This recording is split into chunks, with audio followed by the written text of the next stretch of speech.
Hi, this is Wendy Lee, and I am super excited to be your guest today and share the heart treat tutorial with you. Wouldn't you just love to get this cute little treat like this from a friend?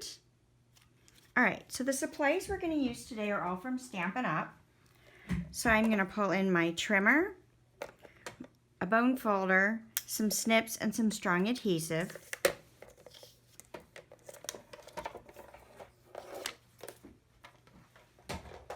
You're also going to need a 1 1/4 inch by 11 inch piece of designer series paper and a 2.5 inch by 2.5 inch piece of So Saffron cardstock that we're going to score at 5/8 inch around the outside edges.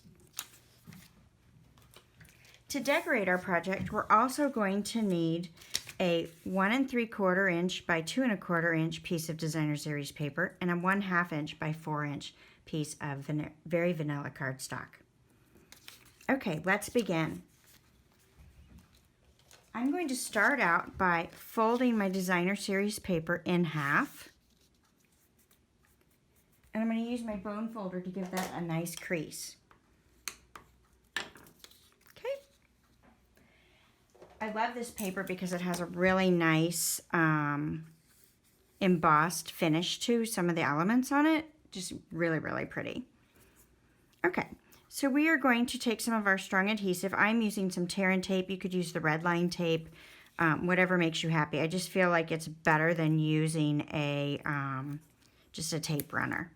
So I'm actually going to put 2 pieces butted up against each other on one end, and I'm going to rub that in real good to hold that in place, and then I'm going to remove this backing paper.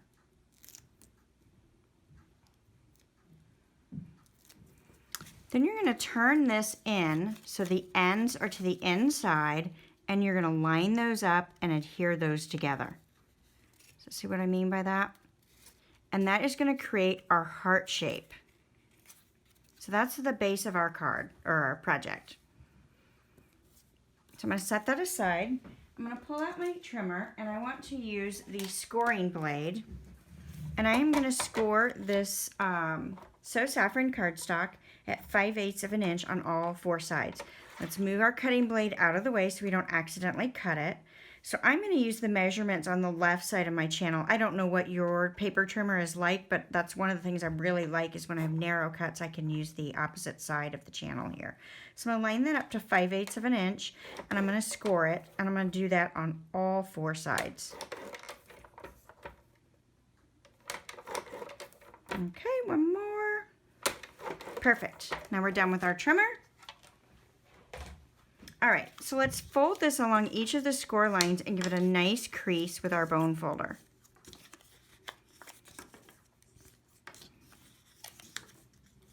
Okay, I'm going to use my paper snips to clip opposite ends. So I'm going to clip in this end.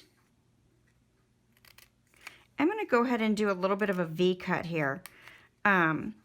I don't want the center section to be cut away, but if I can cut these tabs away, I sometimes will get a little bit of a better fold where the box doesn't fight it on the sides. So let's do the other end as well. I'm going to clip, and then I'm going to angle cut on that little tab. Again, clip, and my angle cut on the tab. Perfect. So now when I fold this in, this is going to allow me to push this down wherever I need to so that my sides aren't too tall. You know what? I think I'm going to go ahead and clip this as well. That way I really don't have any trouble. Let's see how that looks. Yes, perfect. That'll make it a little bit easier to put together. Okay, so let's put some of our strong adhesive. Again, I'm using tear tape. And I'm going to put some on each of my tabs.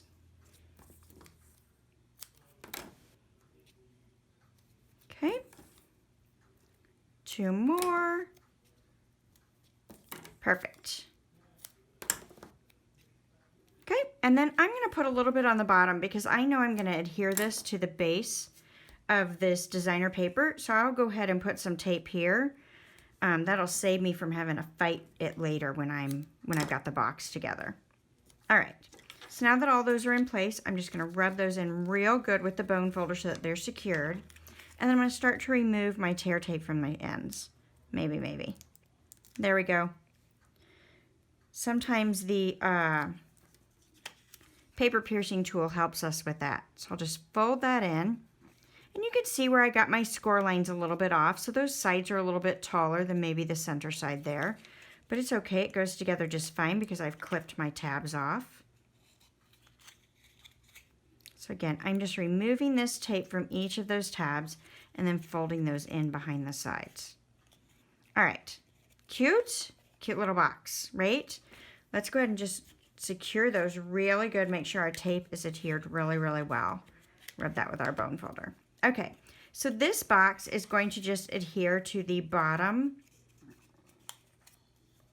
of our little treat holder.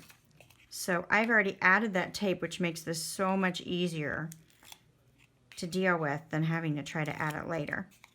I'm going to add this just right in that corner and push that down.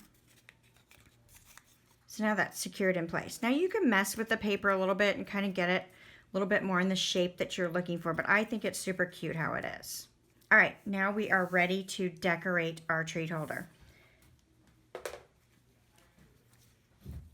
So I'm going to use the Butterfly Gala stamp set and coordinating Butterfly Duet punch.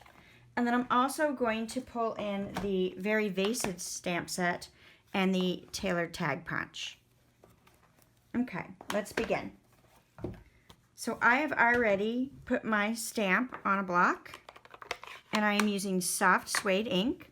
So I'm just going to ink that up and stamp that on my scrap of designer paper. Great. I'm going to stamp the sentiment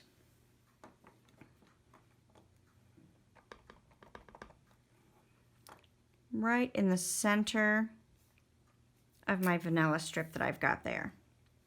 Ah, I forgot one piece of my butterfly. So let's go ahead and ink that up. We're going to add a little body to our butterfly as well. Not dark enough. I'm going to try one more time and see if I can line that back up. Close enough. It's okay if it's off a little bit. It's no big deal. All right. So the butterfly punch is going to be used to cut out the butterfly. I like to use my punch upside down so that I can see where that butterfly image is going to fall. Now, I've cut my paper a little bit small, so sometimes it's hard to maneuver it in the punch. So when you have that happen, all you need to do is create a little bit of a handle. So I'm going to reach into my trash bin, and I've got a scrap here, and I'm going to put a little glue dot on one end and add a little handle to my cardstock. Now I can slide this right into my punch, no matter how big or small my paper is, and get exactly what I need to. All right, I've got something going on with my punch, and it does not want me to put that paper down in there. Try it again. Okay, there we go. I think I had a scrap of paper stuck down in there. All right, so once I get this placed where I want it, I can just slightly squeeze, I can let go of my handle and punch my butterfly out. And the rest of that is just trash. Perfect, yay! Okay, so you could use your snips and banner cut one end, but I like to use my punch. So I'm gonna use this V point of the tailored tag punch. I'm just gonna slide this in. I can kind of see how close I wanna be to my stamped image. And again, I'm just going to lightly squeeze until I'm happy with where my placement is and then punch that. I find that this is a little bit more successful in getting a better banner punch. You could also clip the center and then clip both ends to get your V that way as well, if you prefer to do that. Okay, so now I'm going to curl this a little bit. I want a little bit of a wave to my sentiment. Oh, I curled it the wrong way. Let's try again. Let's go this way and that way. How about that? That's a little bit better, right? Okay, so we are going to adhere this to the top of our treat holder. Again, I'm going to use a couple of glue dots. And remove the backing from those. And I'm just going to adhere this right on the top of my treat holder. Perfect. And so my butterfly is going to just pop right on top of there and cover that up. So I have some mini dimensionals. So I'm just going to put a couple of them on there. I like to use 2 because I don't like it to twist on me. So we'll just pull those off. Bend that up a little bit so it's super cute.